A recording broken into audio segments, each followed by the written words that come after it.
Une valse, pourquoi pas? Alors, bien sûr, il y a la valse à 3 temps, il y a la valse à 1000 temps, mais, oh surprise, il y a aussi les peintures à 3 chiffres, qui souvent deviennent des peintures à 1000 chiffres. Alors la ruse, pour le collectionneur, c'est d'acquérir un tableau quand il est à 3 chiffres. Parce que parfois, si le collectionneur et le peintre ont de la chance, ils deviennent des peintres à 5 chiffres, voire plus. Alors, trêve de plaisanterie, le chapeau de berger aveyronais, qu'est-ce que ça veut dire? Ça veut dire que le peintre que je vais vous présenter aujourd'hui, John C. Trainer, n'a probablement jamais mis les pieds dans l'Aveyron, mais c'est un peintre rustique. À savoir, il peint des scènes champêtres avec des moutons, des vaches et des trucs qui ne m'intéressent pas trop. Par contre, le reste me plaît beaucoup. Alors, faisons la connaissance de John C. Trainer, sans plus attendre. Alors voilà le travail. John C. Trainer, un petit paysage du meilleur effet qui est probablement une vue de la Nouvelle-Angleterre. Je dirais que c'est le Connecticut, probablement la Connecticut River, un coin que je connais bien. Alors, première chose à noter, bien sûr, la qualité de l'application de la peinture. Je m'explique. Regardez. Vous voyez, tout ça, c'est du travail par touche. C'est pas du bidouillage, c'est pas du lissage. C'est aux antipodes des peintres classiques du 19e siècle qui embauchaient des petits assistants en leur donnant des pinceaux éventails pour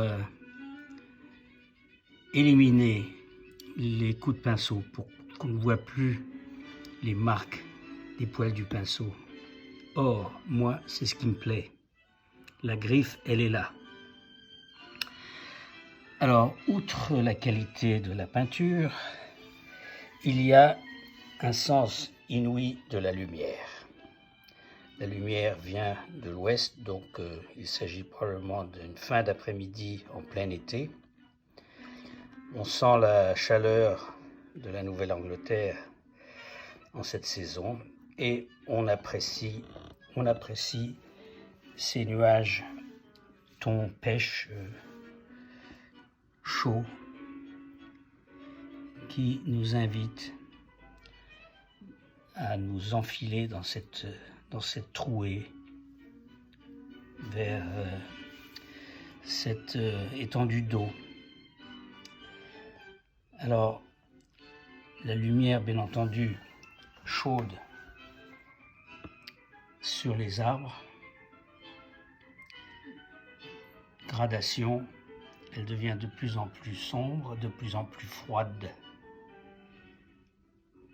Mais le perroquet, le voilà. Sur le tronc d'arbre, il y a une petite touche de lumière qui s'est infiltrée. C'est pas beau ça? C'est très beau.